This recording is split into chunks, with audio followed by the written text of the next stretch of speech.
मैं विवेक एक बार फिर से अपने YouTube चैनल पर आपका हार्दिक स्वागत करता हूं दोस्तों। उम्मीद करता हूं कि आज के सेशन को आपने एंजॉय किया होगा। आज तो एक ज़बरदस्त रैली मार्केट में देखने को मिली। नो डाउट यूएस मार्केट्स का इम्पैक्ट था, उनके इलेक्शंस के ऊपर ये रिएक्शन था। और मैंने जो आपको अपनी पिछली वीडियो में बताया था कि मार्केट किस तरीके से रिएक्ट कर सकती है और कैसे आपको ट्रेडिंग लेनी है विद हैजिंग, उस वीडियो को आप आज के सेशन से जरूर एनालाइज कीजिएगा। निफ्टी के अंदर जैसे मैंने आपसे कहा था कि अभी हम एक रेंज बाउंड चल रहे हैं, 200 पॉइंट की रेंज के अंदर ट्रेड कर रहे हैं पिछले तकरीबन 15 से 20 दिन के अंदर। जिधर भी निफ्टी का ब्रेकआउट हुआ या ब्रेकडाउन हुआ, एक 200 पॉइंट की एक बड़ी मूव आपको देखने को मिलेगी। और आज हम गैप अप खुले और वहीं से हम ऊपर गए। देखिए, कल की हमारी क्लोजिंग थी नियर अबाउट 11,930 के आसपास की, और जो आज की ओपनिंग रही आप देखिए 12,080 के आसपास। तो इतने बड़े गैप अप ओपन हुए और उसके बाद स्लाइटली सा थोड़ा नीचे गए और फिर वहां से जो मूव आए फर्दर 100 पॉइंट्स। तो एक चीज मैं आपको बता देना चाहता हूं कि ये जो गैप बना है, निफ्टी इसको फिल करने के लिए भी नीचे आएगा। अब वो 12,300 जाने के बाद आएगा या उससे पहले ही ये जर्नी पूरी करेगा, ये देखने वाली बात होगी। इलेक्शंस का इम्पैक्ट अभी पूरी तरह मार्केट में देखने को नहीं मिला है, अभी पिक्चर वहां क्लियर नहीं है। तो इसलिए कॉन्शियस होकर बिल्कुल ट्रेडिंग व्यू लीजिएगा। कल के दिन के लिए अगर आपने बैठना है तो देखिए, ट्रेंड पॉजिटिव है। अब मैं आपको इंडिकेटर्स का भी रुझान दिखा देता हूं। देखिए, एमएसीडी ने आज के दिन में बुलिश क्रॉसओवर दिया है और डीएमआई हमें पहले ही ऑलरेडी दिखा चुका है, तो बिल्कुल आप बाइंग कर सकते हैं। देखिए, स्टॉप लॉस ज्यादा डीप मत लीजिए, 1200 के आसपास का आप स्टॉप लॉस लीजिए, 12,000 के आसपास का। देखिए, इतने बड़ी मार्केट जब मूव दिखा रही है तो 150 पॉइंट का एक स्टॉप लॉस लेना तो बनता है, अदरवाइज आपका स्टॉप लॉस बार बार हिट होगा। तो जहां हमने क्लोजिंग की है, जब मैं ये वीडियो रिकॉर्ड कर रहा हूं इस टाइम पर, निफ्टी फ्यूचर्स 12,170 के आसपास ट्रेड कर रहा है। टाइम हुआ है शाम के 5:18। अब कल के लिए क्या मार्केट में रिएक्शन आ सकता है? आप 12,000 का स्टॉप लॉस लेके इंडियन मार्केट के हिसाब से जहां हम क्लोज हुए हैं, ये तो फ्यूचर्स चल रहा है, इंडियन मार्केट के हिसाब से जहां हम क्लोज हुए हैं, अगर उसके ऊपर की ओपनिंग आ जाती है तो आप बिल्कुल बाइंग करिए। 12,300 का टारगेट पहला होगा। हो सकता है यहां जाके हम अटकें और फिर एक नीचे की जर्नी शुरू करें, लेकिन ट्रेंड पॉजिटिव है, आप ट्रेंड के साथ चलिए, ट्रेंड के अगेंस्ट रिएक्ट मत कीजिए, कॉन्शियस होकर ट्रेड लीजिएगा। हम तकरीबन हाई से 100-200 पॉइंट ही नीचे बचे हैं, तो बड़ा इम्पैक्ट किसी भी तरफ देखा जा सकता है। कॉन्शियस होकर, मैं फिर कह रहा हूं, कॉन्शियस होकर ही ट्रेड करना बनता है विद हैजिंग। आपको पता होना चाहिए कि आपका रिस्क कितना है और रिवॉर्ड आपको कितना मिलेगा। तो अब हम बात कर लेते हैं बैंक निफ्टी। बैंक निफ्टी ने बिल्कुल एक, जैसी मेरी उम्मीदें थी उसी हिसाब से रिएक्शन दी। मैं 26,200 के टारगेट मान के चल रहा था। उसका मेन रीजन भी था कि ये गैप जो बचता था बनने वाला, देखिए मैं थोड़ा सा बड़ा करके आपको दिखाता हूँ। देखिए, ये एक गैप था तकरीबन 25,500 से लेके 25,900 के आसपास तक का। तो इस गैप को तो ऑलरेडी ये बैंक निफ्टी ने फिल कर दिया। अब ऊपर एक गैप बनता है, वो थोड़ा दूर है 28,000 के आसपास। अभी उससे पहले हम एक जर्नी नीचे की भी शुरू करेंगे, क्योंकि अगर आप देखें तो एमएसीडी ने तो एक बुलिश क्रॉसओवर दिया हुआ है और अच्छे बड़े बुलिश रन के अंदर है हम बैंक निफ्टी में। लेकिन एक चीज जो मुझे थोड़ा सा कॉन्शियस होने के लिए कहती है कि हम देखिए आरएसआई में हम 71 72 तक चले गए हैं।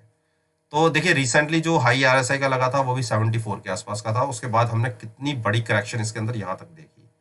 तो हो सकता है कि हम थोड़ा सा और ऊपर मूव करके 26,700 के आसपास तक जाके हम वहां से एक जर्नी फिर से नीचे की शुरू करें।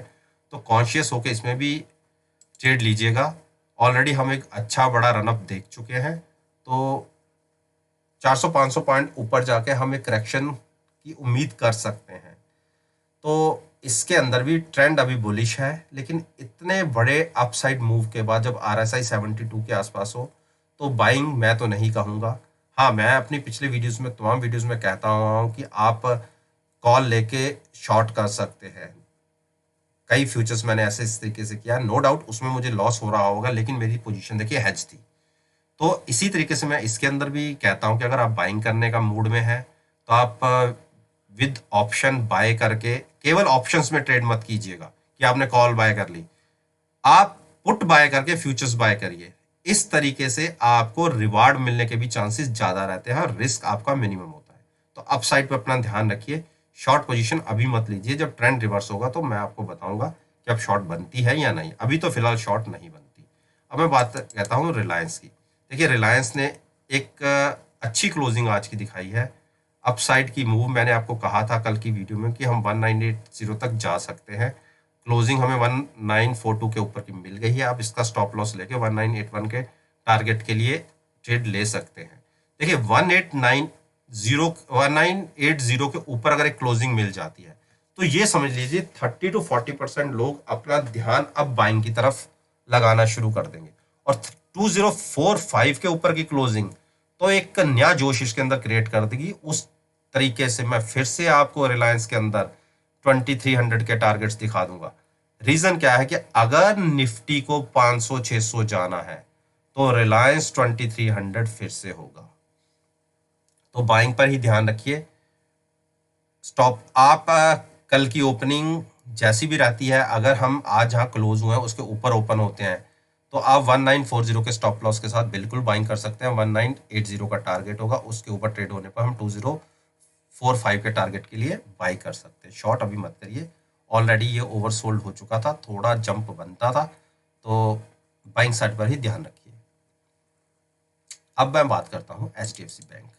देखिए, HDFC बैंक में मैंने अपनी पिछली वीडियोस में बोला है कि इसका रनअप बहुत हो चुका था और मैं तो 1250 की कॉल के साथ फ्यूचर शॉर्ट करके बैठा हुआ हूँ।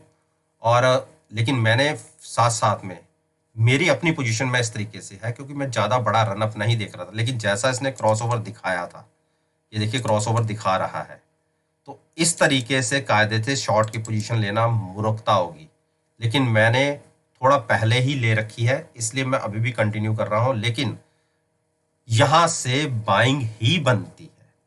स्टॉप लॉस होगा 1235 का, जहां क्लोज हुए हैं उसके आसपास भी ओपन हो गए तो आप देखिए मेरा टारगेट था 1283 का, इसको क्रॉस हो गया तो एक फर्दर और रनअप आपको देखने को मिल जाएगा। HDFC का जो हाई था वो 1310 या 15 का था, क्योंकि स्प्लिट होने से पहले इसका रेट 2620 के आसपास था। वो इसका हाई था आज तक का, उसके आसपास ये स्टॉक जा रहा है। तो इसीलिए थोड़ा सा मुझे कॉन्शियस होना बनता है। MACD नो डाउट क्रॉसओवर दिखा रही है, बुलिश क्रॉसओवर दिखा रही है। MACD में अभी गुंजाइश बाकी है अपसाइड जाने की। तो 1285 का एक टारगेट लगता है कि मुझे कल के दिन में अचीव हो जाएगा। हो सकता है इसके ऊपर भी हम निकल जाए। जबकि मेरी अपनी पोजीशन जो मैंने यहाँ के आसपास ले ली थी, तो वो मैंने कॉल के साथ लॉट सेल किया हुआ है। मैं बिल्कुल ऑपोजिट चल रहा हूँ। तो आप मेरे हिसाब से मत चलिएगा, ट्रेंड के हिसाब से चलिए। इंडस बैंक ने आज मेरे टारगेट अचीव किए। देखिए, 720 का मेरा टारगेट था जो मैंने यहाँ मेंशन किया हुआ था, आज क्लोजिंग ही उसके ऊपर आई। तो आप ये देखिए क्या बढ़िया रनअप दिखाया इसने पिछले 4 दिन के अंदर, तकरीबन 125 पॉइंट की रैली। तो इसीलिए कहते हैं कि कॉन्शियस होके बिल्कुल ट्रेडिंग बनती है। तो अब हम पहले देख लेते हैं। देखिए, RSI इसका हो चुका है 72 73। MACD बुलिश क्रॉस ओवर है, पॉजिटिव साइन है। MACD 73 है, थोड़ा सा कह सकते हैं कि ओवरबॉट जोन में जा रहा है, लेकिन अभी देखिए यहाँ पे भी रिसेंटली भी ये 80 तक गया था, तो इसमें ये भी मान सकते हैं कि थोड़ा सा और गुंजाइश ऊपर जा सकती है। तो बिल्कुल बाइंग आप ले सकते हैं। स्टॉप लॉस होगा 710 का। पॉजिटिव ओपन हो, ऊपर खुले, कंडीशन ये है आज की क्लोजिंग से ऊपर खुले, ऊपर ट्रेड होना चाहिए 15 मिनट, तो एक बड़ी मूव आपको और देखने को मिल सकती है। उसका टारगेट मैं आपको देता हूं जो 803 का, ये थोड़ा बड़ा टारगेट होगा। चलिए मैं इसी को मेंशन कर देता हूं 803 के टारगेट के लिए।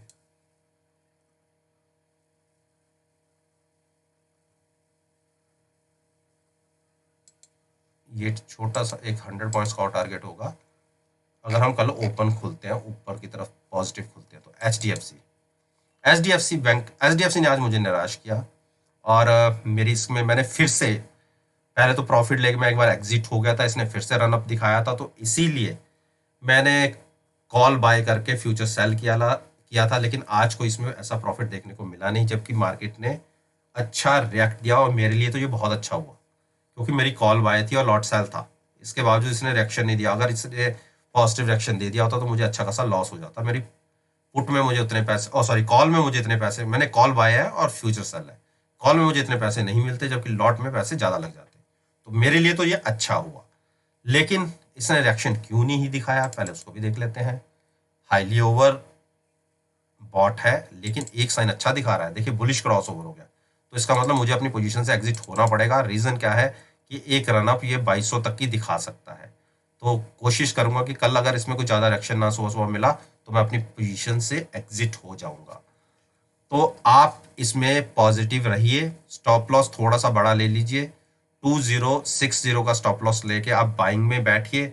एक ऊपर का प्राइस निकलता है 2190 का, हो सकता है एक ही मूव में हम वहां तक छू जाए, तो शॉर्ट अभी बिल्कुल नहीं। आरएसआई में भी अभी गुंजाइश बाकी है थोड़ी सी, तो एक जंप मिल सकता है। कोटक महिंद्रा बैंक ने भी मेरी उम्मीदों के अगेंस्ट चला है ये, तो इसमें भी मैंने कॉल बाय करके फ्यूचर सेल करने की रिकमेंडेशन दी थी। बिल्कुल मैं अपनी बात पे कायम हूँ, लेकिन क्योंकि इतना बड़े रनअप के बाद थोड़ी करेक्शन बनती थी, उसका रीजन था आरएसआई ओवरबॉट थी।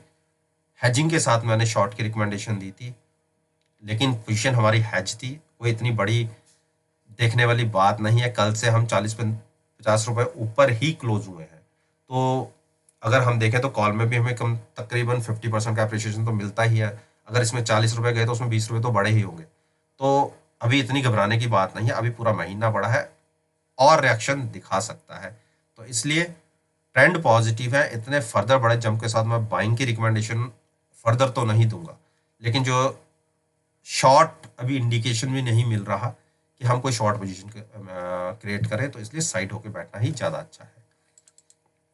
आईसीआईसीआई बैंक की आज कोई मूवमेंट देखने को नहीं मिली क्योंकि ऑलरेडी ही ये अपने 3 दिनों के स्टेप में ही इतनी बड़ी छलांग लगा चुका है, तो थोड़ा सा कंसोलिडेट करना बनता है। तो इतनी बड़ी बैंकिंग सेक्टर में मूव आने के बावजूद भी इसने कोई खास रिएक्शन नहीं दिया, और जब इसने रिएक्शन नहीं दिया तो हम थोड़ा सा इसमें वेट कर सकते हैं। जब इसमें एक डिक्लाइन का ट्रेंड शुरू होगा तब हम इसमें शॉर्ट करेंगे, इतने ऊंचे लेवल पे बाइंग तो नहीं करेंगे, क्योंकि बाइंग करनी हो तो स्टॉप लॉस बहुत नीचे का लेना पड़ेगा। और अगर हम 15 से 20 रुपए नीचे का स्टॉप लॉस लेंगे, अगर नीचे जाने पे अगर हिट हो गया तो वो ज़्यादा नुकसान है। तो शॉर्ट पोजीशन बनाएंगे, बस एक ट्रेंड थोड़ा सा और हमें इंडिकेशन मिल जाए कि ट्रेंड शॉर्ट की तरफ कन्वर्ट हो रहा है तो हम शॉर्ट में बैठेंगे अभी, लेकिन बाइंग अवॉइड करेंगे और साइड होकर बैठेंगे। अभी ये हमारा ये वाला प्राइस शॉर्ट साइड पर नहीं है। एक्सिस बैंक ने एक अच्छी मूव आज के दिन में बताई और मेरा टारगेट ऊपर का एक्सिस बैंक में 613 का है, जर्नी शुरू कर दी है। आप बाइंग करके चल सकते हैं, स्टॉप लॉस होगा 523 का, अच्छी क्लोजिंग आई है। और अगर हम पॉजिटिव साइड पर ओपन होते हैं तो आप बाइंग करके चलिए। अब ये देखने वाली बात है कि 613 तक हम कितने दिनों में पहुंचते हैं। तो पॉजिटिव ट्रेंड है, ट्रेंड के साथ रहिए। बस ये देख लेते हैं कि ओवर बॉट होने में भी थोड़ी सी गुंजाइश बाकी है, तो चाल दिखा सकता है पॉजिटिव साइड पर, शॉर्ट नहीं सोचना। एसबीआई, देखिए एसबीआई ने एक ही छलांग में मेरा टारगेट अचीव कर दिया। मैंने 220 के टारगेट बताए थे कि जैसे ही हम 207 के ऊपर की क्लोजिंग देंगे हम 220 तक जाएंगे, और देखिए 220 को क्रॉस किया, 221 तक गया, उसके बाद फिर रिजेक्शन मिली और नीचे 220 से नीचे क्लोजिंग आई है। तो क्या कहा था मैंने, इंडिकेटर्स बोलते हैं। तो बुलिश क्रॉसओवर हमें मिल चुका है और नीचे भी बुलिश क्रॉसओवर है। कल अगर हम 220 के ऊपर ट्रेड होना शुरू हुए तो मैं आपको एक चीज दिखाता हूं कि हम कहां तक जा सकते हैं। उस केस में 245 245 का प्राइस छूने में इस प्राइस को इस शेयर को ज़्यादा देर नहीं लगेगी। तो अभी लोगों ने अपना पीएसयू बैंक्स की तरफ से ध्यान हटाया हुआ है, इसीलिए स्टॉक थोड़ा अंडर परफॉर्म कर रहा है। लेकिन जैसे इसके रिजल्ट्स आए हैं और आज शॉर्ट कवरिंग देखने को मिली और कितनी बड़ी जबरदस्त रैली इसने आज के दिन में दिखाई। पिछले कई दिनों से ऐसी मूव इसमें कभी नहीं देखने को मिली।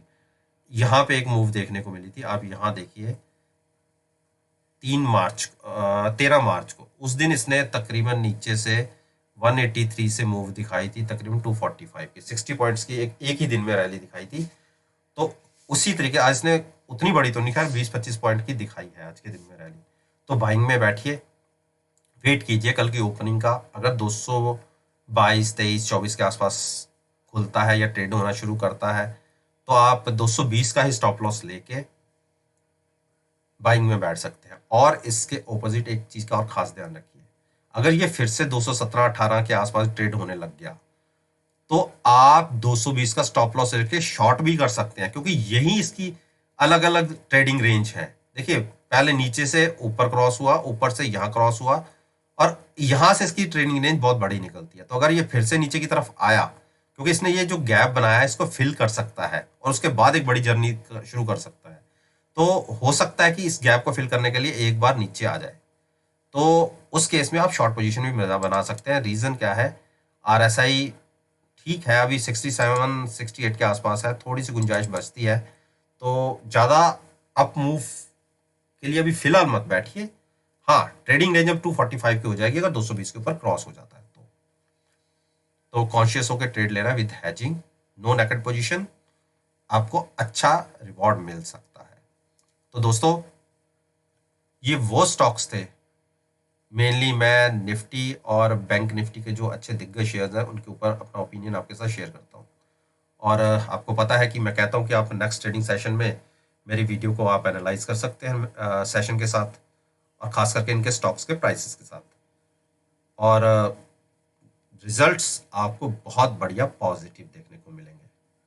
अगर आपको लगता है कि इस वीडियो से आपको कुछ सीखने को मिला या ये हेल्पफुल है आपकी ट्रेडिंग के लिए, तो आप मेरे यूट्यूब चैनल को सब्सक्राइब कीजिए और साथ में बेल आइकन का बटन प्रेस करना मत भूलिएगा, ताकि नोटिफिकेशन डायरेक्टली आप तक पहुंच सके।